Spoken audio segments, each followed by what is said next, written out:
So that's what he's telling us.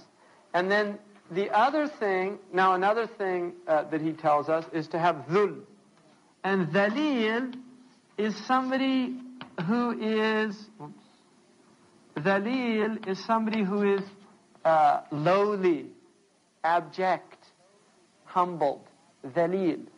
Like dhilla, dhul wal hawan in the Quran, it mentions about people that incur the anger of Allah get this dhul thrust upon them.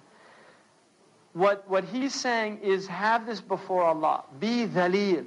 A dhalil is like a slave that's afraid to do anything in the presence of his master. There's a type of humble. And so that's what his definition of adab is, having these two things. And then he says, munkasiran tahta al-haya wa khadi'a tahta al-mahabati ilayhi dari'a. Not only that, but being dejected out of shame. You're munkasir. Munkasir means broken, in kasara. So you're literally broken in the presence of Allah when you recognize that you're bringing to Allah yourself and your wrong actions. And it's what they say, it's not much to write home about. Right? In other words, when you really think about all Allah has given you, and then you think about what you've given to Allah, you feel this inkisar, munkasiran tahta al-haya, out of shame, khadi'an. And also, khada'a means to be humbled before Allah in awe, tahta al-mahabati ilayhi dari'a, and imploring Him to change your state. So this is what he's saying is adab with Allah. And then he says, مُلْغٍ مُرَادَكَ إِلَى مُرَادِهِ خَارٍ مِنَ الطَّمَعِ فِي عِبَادِهِ. That you give up what you desire, your designs, you're emptied of them for what He desires of you. So now what it's saying is you're giving up what you desire. And the Prophet ﷺ said, or is reported to have said, لَا يُؤْمِنُ أَحَدُكُمْ حَتَّى يَكُونَ هَوَاهُ تَبَعًا لِمَا جِئْتُ بِهِ. None of you truly believes until his desires are in accordance with the very thing that I've brought. In other words, your murad is the murad of what the Prophet brought, and what the Prophet ﷺ brought is what Allah wants from us. So that's what he's saying is adab with Allah, is to give up your designs for His, emptied of desire, and moreover not having tama'. Tama'un is greed, avarice, desire, right? Always wanting something out of something. Every time you do something, there's an ulterior motive. That's a tama' is somebody who's always got, he wants something out of it. What's in it for me?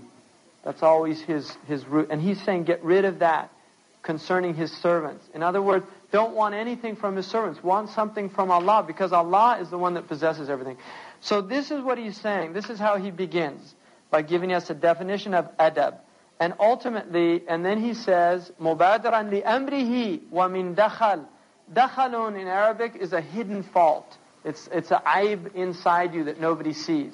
And he's saying, مُبَادِرًا لِأَمْرِهِ, quickly go to what He's commanded you to do, and beware of this isa'at al-adab, this hidden fault of bad adab with Allah, having bad courtesy with Allah. And it's very subtle, because there's a hadith that says, إِنَّ أَحَدُكُمْ لَا يَتَكَلَّمُ بِكَلِمَةٍ لَا يُلْقِي لَهَا بَالًا وَتَجُرُّهُ سَبْعِينَ خَرِيفٍ فِي النَّارِ. One of you will say a word, and he gives it no consideration at all, and it will take him 70 years into the hellfire.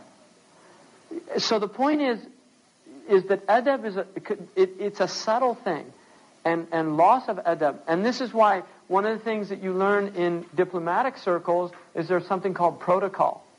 And very common amongst people who get into circles that they really don't belong in is they make breaches of protocol and they don't even know it. And everybody else is totally aware of it. Now this is exaggerated in a genteel society where all the forks, there's like for every, and it's obviously an object of comedy in a lot of films, where somebody will not know which fork or knife to use with the salad and he's making a fool of himself. It's a breach of adab, right? And sometimes you're aware of it, but other times you're not, right? Now obviously with Allah subhanahu wa ta'ala, there are many things, if you don't learn the commands of Allah, you won't know when you're breaking them. If you don't know what a stop sign is, you just pass through it. You know, and somebody says, didn't you see that what? The stop sign. Oh, that red thing? Is that what that means? Yeah.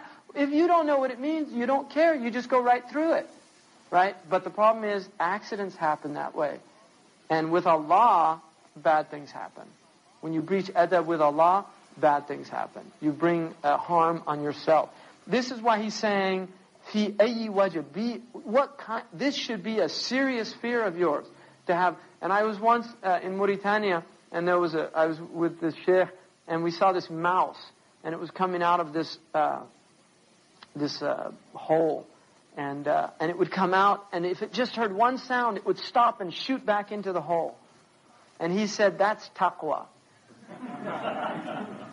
You know, that is taqwa.